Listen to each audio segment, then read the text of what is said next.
नमस्ते। तो अब तक हमने पिछले क्लासेस में ड्राइंग की है। ड्राइंग को कैसे उनका प्रोपोज़िशन लेना चाहिए, कैसे ड्राइंग करनी चाहिए, शुरू कैसे करना चाहिए, हम इन पॉइंट्स पे थे। आज हम थोड़ा-सा एक स्टेप आगे बढ़ रहे हैं। आज हम आ रहे हैं शेडिंग पे। शेडिंग बच्चों का, बड़ों का, सबका एक बहुत ही फ़ेवरेट चीज़ होता है, ख़ासकर पेंसिल से शेडिंग करना। तो मैं इस चीज़ को 4 भागों में बाँटती हूँ।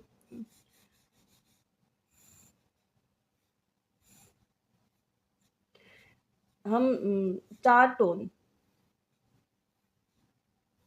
ये इनिशियल लेवल के लिए है। हम जैसे-जैसे मैच्योरिटी की तरफ जाते हैं, हमारा ये 4, 8, 10, 12 कुछ भी हो सकता है।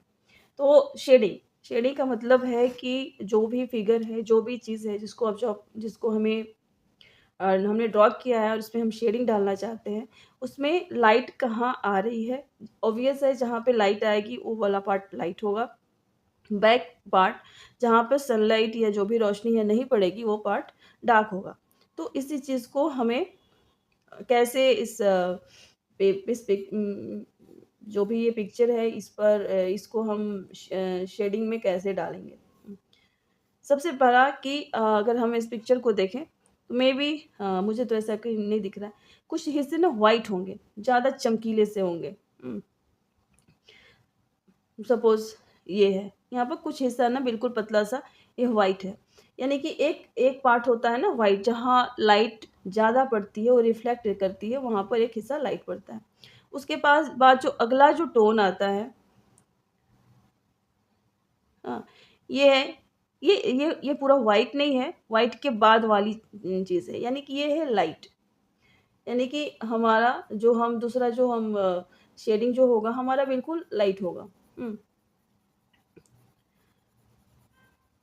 और इसके बाद हम फिर और इधर आते हैं, ये तो डार्कनेस ज़्यादा है, ये मीडियम ये लाइट लग रहा है और ये वाला पार्ट ये मीडियम लग रहा है, यानी कि इससे ज़्यादा, यानी कि इससे ज़्यादा। तो यहाँ पर आपकी पेंसिल या तो डार्क जैसे नंबर्स के हिसाब से होती है 6, 8, 10 उस हिसाब से लीजिए या ये जो है आप इसको क्रॉस कर दीजिए, सेम चीज़ को। मेरा पेन से मैं इसको बहुत ज़्यादा प्रेस नहीं कर रही हूँ, बिल्कुल लाइट हैंड। अब हो गया इससे ज़्यादा डार्क ये है और जो अगला जो होगा, वो होगा इससे भी ज़्यादा डार्क।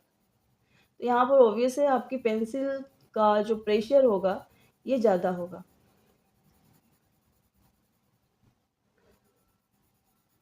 हम एक ही वे में हमारी पेंसिल मूव की, इसको ज़्यादा डार्क करने के लिए हम इसे क्रॉस कर देंगे।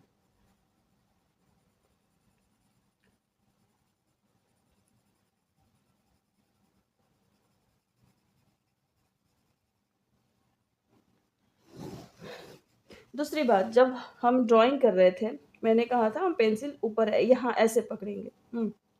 लेकिन जब हम शेडिंग पे आए, मैंने इसको ऐसे पकड़ लिया। ऐसे पकड़ने से होगा क्या कि आपका maximum area of this graphite ये आपके पेपर को कवर करेगा। हाँ, और ये स्लिपी वे में रहेगा तो ये लाइन्स नहीं आएँगी। अगर हम इसको ऐसे करते हैं ना, ये लाइन्स बनेंगी। ये हार्ड लुक दे देगा और ये इसको हम ऐसे इसको हम फ़िल करेंगे, तो ये पूरा का पूरा इसका व्हाइट एरिया भी कवर हो जाएगा, जल्दी भी हो जाएगा और जो लाइन्स जो हैं, वो नहीं बनेंगे।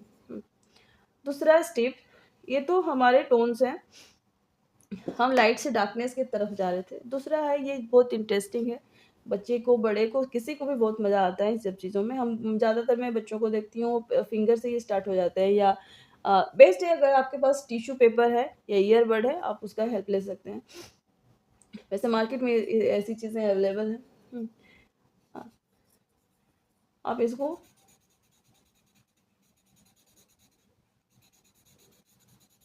इसके ऊपर से हम चला दिए, इसमें कोई कलर कुछ नहीं है, ये जस्ट एक प्लास्टिक के फ़ोम में जैसी चीज़ है। ये आपको ये ब्लेंडर बोलते हैं और ये आपकी जो पेंसिल्स हैं, इसको इसने ब्लेंड कर दिया। तो अब ये लगेगा कि ये आपका बिल्कुल वाटर कलर या कोई भी कलर है, लाइट कलर, ग्रे कलर। हम सेम वे में जब हम कलर करते हैं, तो हम अगर इस पर ये मूव करा देंगे, तो जो रियलिज़्म है, उस चीज़ को ये रिफ्लेक्ट करने लगता है। ये बहुत ही इंटरेस्टिंग होता है। तो पेंसिल के टोन हो गए, पेंसिल कैसे चलानी है, एक ये बात हो गई। अब हम ड्रॉ करते हैं कुछ चीज़ें जिसमें ये सारे टोन हम उस पर इम्प्लीमेंट करेंगे और चीज़ें फ्लैट और ओवल होंगी। हाँ, दूसरी बात, सपोज़ ये कोई प्लेट है, लाइक बैट बॉल, बैट, बच्चे का बैट है, ये का पूरा यूँ है, फ्लैट है। इस पर हमारी पेंसिल कैसे चलेगी? इस पर हमारी पेंसिल, क्योंकि ये फ्लैट है, हमारी पेंसिल बिल्कुल सीधे जाएगी। इसको ऊपर नीचे लेफ्ट मीन्स हमारे पेंसिल का जो मूवमेंट है वो ऐसा होगा। फिर ये जो ये हाइट है, इसलिए हाइट के लिए हमारा पेंसिल ये ऊपर से नीचे अगर जाएगा, क्योंकि ये डार्क होगा और ये छोटा छोटा है, इसलिए मैं इसको खड़ा पकड़ी हूँ। तो ये आसानी से इस चीज़ में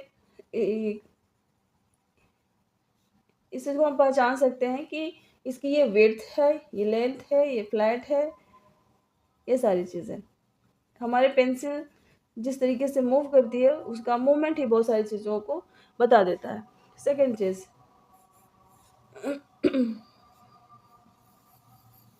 सपोज ये है कोई फ्रूट है, ओके, ओवल है, फुला हुआ है।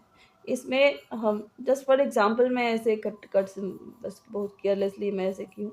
इसमें है कि मैं ये ओवल है ना, रुको,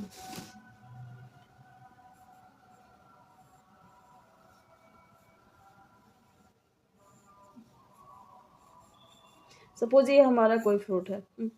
अगर हम इसको पेंसिल से पेंसिलिंग करना चाहते हैं, इस पर शेडो क्रिएट करना चाहते हैं, तो अगर हम इसको हम फ्लैट करेंगे ना तो बिल्कुल लगेगा कि कोई चिपटी सी चीज़ है। इसलिए हम अगर इसको हम शेडिंग पे जाएंगे तो हमारा मूवमेंट ना राउंड राउंड होगा, यहाँ पे स्ट्रेट हो जाएगा, फिर यहाँ से मीन्स इधर से सी और यहाँ पर ऑलमोस्ट स्ट्रेट। तो ये ना इसका उभरा हुआ सा पार्ट का ऑटोमेटिक कुछ चीज़ निकल के आएगी। तो अभी हम कुछ दूसरे फ्रूट्स को, दूसरी चीज़ों को अभी ड्रॉ करते हैं, उनकी शेडिंग करते हैं ताकि चीज़ें अच्छे से क्लियर हो जाए।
तो आशा है मेरी ये कोशिश सफल हो। शेडिंग, स्केचिंग से लेकर अभी तक शेडिंग तक हम पहुँचे हैं। ये बच्चों के लिए, बिगिनर्स के लिए, किसी के लिए भी जो आर्ट को प्यार करते हैं, जो आर्ट करना चाहते हैं, उनके लिए बहुत ही बेसिक लेवल की चीज़ें हैं। ये चीज़ें आपके लिए हेल्पफुल ज़रूर होंगी, अगर इस छोटी-छोटी चीज़ों को हम ध्यान में रखें। पेंसिल को कहाँ पकड़ना है, कैसे पकड़ना है, कैसे ड्रॉ करना शुरू करना है, ये सिंपल-सिंपल चीज़ें बहुत मैटर करती हैं। तो आपके सजेशन का हमें मुझे इंतज़ार रहेगा। कमेंट बॉक्स में आप जो भी महसूस करते हैं, जो भी आपको जो भी जैसा भी फ़ील हुआ, जैसा भी लगा, I will be waiting for your comment. Thank you so much.